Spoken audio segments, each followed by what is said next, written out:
नमस्कार। मैं अनुज भार्गव एक लाइव सेशन की रिकॉर्डिंग के साथ आपके साथ प्रस्तुत होता हूं। आज 7 तारीख है, 7 जुलाई सन 2023 और हम 11:15 बजे आपसे मिल रहे हैं।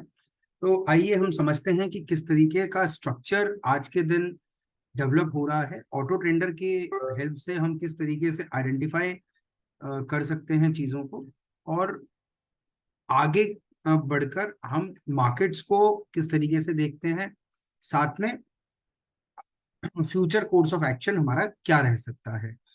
तो सबसे पहले शुरुआत करते हैं कि मार्केट का आज स्ट्रक्चर ओपनिंग के वक्त कैसा रहा था। ओपनिंग के वक्त हमने देखा कि ग्लोबल क्यूज नेगेटिव थे। यूरोपियन मार्केट बोले आप, चाहे एडीपी के डेटा के बाद यूएस मार्केट में एक 1% के फॉल आया। उसके कारण कहीं ना कहीं एक्सपायरी के बाद जो पहला मूव हमने देखा वो नेगेटिव टोन में था। फिर उसके बाद जब ओपनिंग हुई तो 10 बजे पर हमको एक डेटा ऐसा मिलता है जहां पर कि हमको एक स्ट्रेंथ देखने को मिलती है निफ्टी में। मैं फिर से रिपीट करूंगा कि खाली निफ्टी में हमको स्ट्रेंथ देखने को मिलती है, जहां पर कि इंडिकेशन भी यहाँ ऐसा दिया गया कि देखिए, आप पहले मैं आपको दिखा देता हूँ कि डेटा किस तरीके से फॉर्म हुआ। ये 10:02 का डेटा है, आप देख सकते हैं। तो 10:02 के डेटा में आपका जो निफ्टी डेटा इंडिकेटर है और बैंक निफ्टी डेटा इंडिकेटर दोनों पॉजिटिव थे। बैंक निफ्टी डेटा इंडिकेटर क्योंकि 50,000 से नीचे की वैल्यू है 26,400, तो कहीं ना कहीं वो रिवर्स होने की संभावनाएं रहती है। ये हम लोग बहुत बारी हमारे पिछले वेबिनार्स में भी डिस्कस कर चुके हैं कि कैसे हमको बैंक निफ्टी या निफ्टी में जो क्वांटिटी 50,000 से नीचे की है उस पर रिलाय नहीं करना है। जहां तक निफ्टी की बात है, इनिशियल फेज में definitely yes, despite bounce back, despite एक नेगेटिव ओपनिंग, एक बाउंस बैक देखने को मिला और एक स्ट्रॉन्ग डेटा फॉर्मेशन 10 बजे के आसपास देखने को मिला, जहां पर कि कॉल साइड काफी हद तक मनी फ्लो आया और पुट साइड रिवर्स हुआ। साथ में अगर मैं इसकी बात करूं मार्केट बैलेंसर की, तो मार्केट बैलेंसर भी आप देख सकते हैं 115 से 54 था, तो वो भी एक तरीके से सपोर्टिव कर रहा था। लेकिन जहां पर तकलीफ है, जहां पर दिक्कत है, वो है बैंक निफ्टी में। बैंक निफ्टी प्रेशर में है। आप देख सकते हैं कि हमने किस तरीके से ये समझा कि इवन दो निफ्टी आपका एक पॉजिटिव ट्रेंड शो कर रही है या स्ट्रेंथ शो कर रही है, लेकिन बैंक निफ्टी अभी भी वीक है, वीक सेट ऑफ डेटा बन रहा है। यहां पर फिर से हमने एक चीज नोटिस करी, 10:30 बजे का डेटा बता रहा हूं कि ये आप देखिए, यहां पर इंट्राडे में आप देखें चाहे पोजिशनल में देखें, ये फर्स्ट हाफ जो है आपका इंट्राडे का नहीं है, ये पोजिशनल का डेटा है। ये जो फर्स्ट हाफ आपको यहाँ पर दिख रहा है, ये पूरा का पूरा डेटा पोजिशनल है। और अगर आप इंट्राडे डेटा भी देखेंगे तो चेंज इन ओआई से डिनोट होता है, वहां पर आपको ये देखने को मिलेगा कि किस तरीके से 19,500 पर एक बहुत रेजिस्टेंस जोन बना हुआ है। वहीं पर आप देखोगे तो 19,400 पर एक बहुत ही बेहतरीन सपोर्ट जोन बना हुआ है, पोजिशनल और इंट्राडे दोनों के पर्सपेक्टिव से। तो अगर मैं इन टोटलिटी बात करूं तो 19,400 के आसपास हमको थोड़ा कॉशियस हो जाना चाहिए था, और हो जाना चाहिए, और हमको वेट करना चाहिए कि इंडिविजुअल एंटिटीज या इंडिविजुअल स्ट्राइक प्राइस में किस तरीके का डेवलपमेंट ओपन इंटरेस्ट में आ रहा है गोइंग फॉरवर्ड। लेकिन आप 19,400 के आसपास फ्रेश शॉर्ट पोजीशन तो नहीं ले सकते, इवन दो आपको मार्केट कितना ही वीक दिख रहा हो।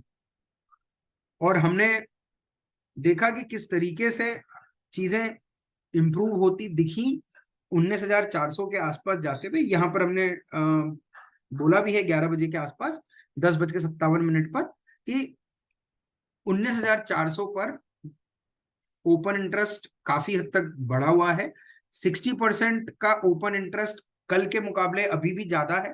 तो हमारा मानना यह है कि आपको अपने पोजीशंस, या तो आप अगर बेरिश पोजीशन होल्ड करे हुए हैं तो बुक प्रॉफिट कर सकते हैं, पार्शियल प्रॉफिट बुक कर सकते हैं, नहीं तो फ्रेश शॉर्ट पोजीशन लेने का ये टाइम बिल्कुल नहीं है।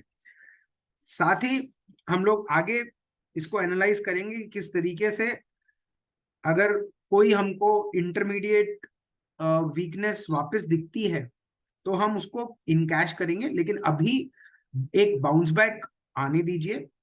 और बहुत हद तक जो डेटा फॉर्म हो रहा है वो अभी भी नेगेटिव है, और इसमें एक ही चीज निकल कर आ रही है कि निफ्टी के मुकाबले बैंक निफ्टी का डेटा ज्यादा नेगेटिव है। तो फर्स्ट जो इंस्टेंस है उसमें यही है कि आपको अगर कोई शॉर्ट पोजीशन बनानी भी है तो आप उसको निफ्टी में ना बनाकर बैंक निफ्टी या फाइनेंशियल निफ्टी में बनाएं, ताकि आपको एक decent risk to reward ratio मिल पाए।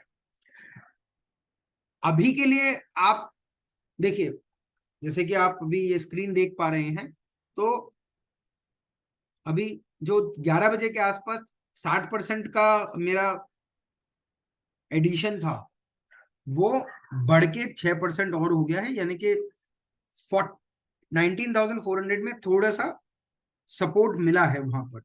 लेकिन साथ ही अगर आप देखेंगे तो 19,400 की कॉल में आप देखिए जहां पर यहां पर 91% का आपको ओपन इंटरेस्ट देखने को मिला था। वहीं पर ये आप नोट कर लीजिए 91, 158 और 136। अगर मैं इसी को आपको आज के उसमें दिखाता हूं तो 145, 230 और 152।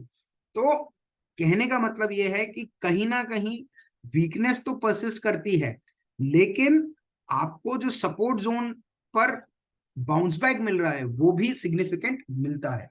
तो आगे हम लोग ये प्रोग्रेशन देखेंगे कि किस तरीके से हमारे जो 19,400 का लेवल है वो टूटता दिखता है या नहीं।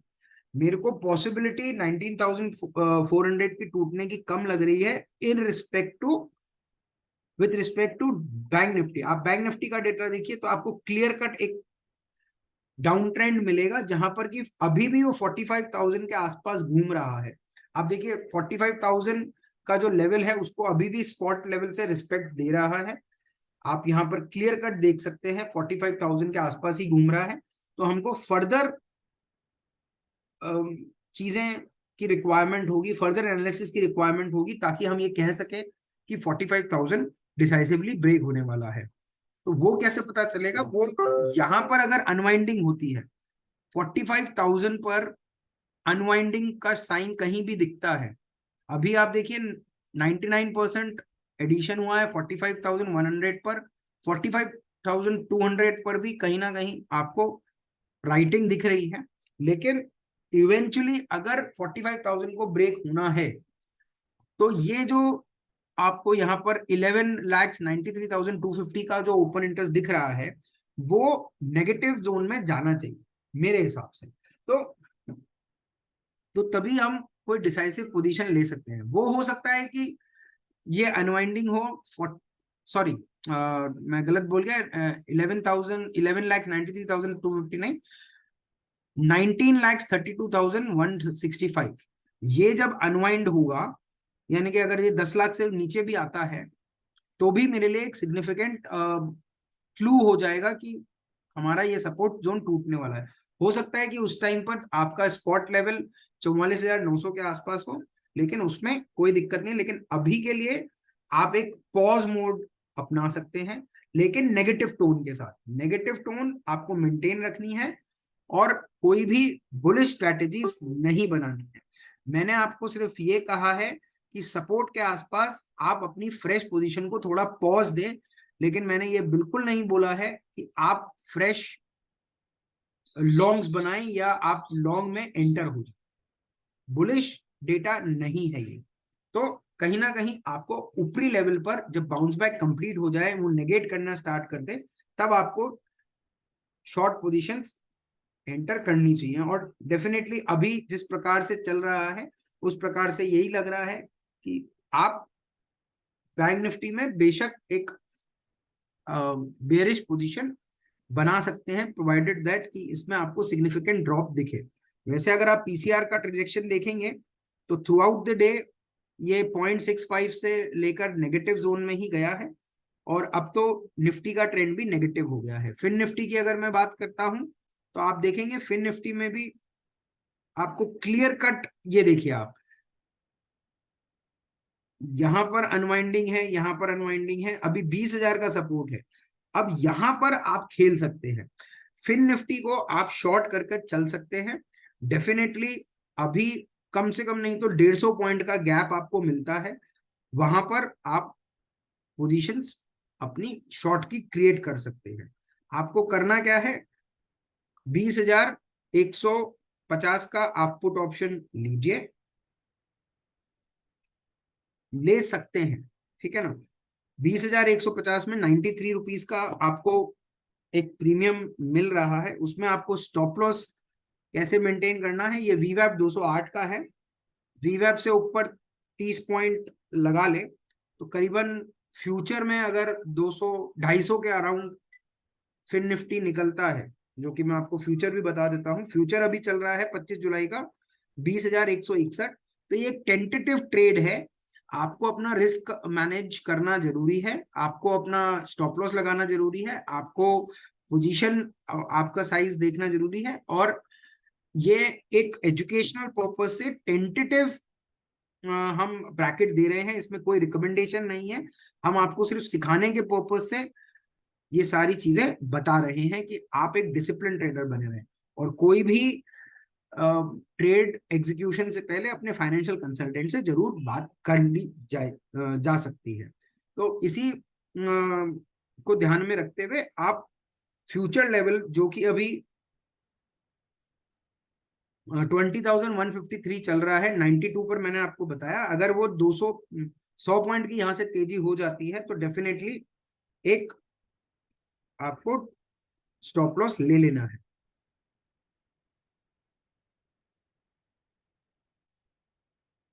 तो ये बात रही आपके ट्रेड की।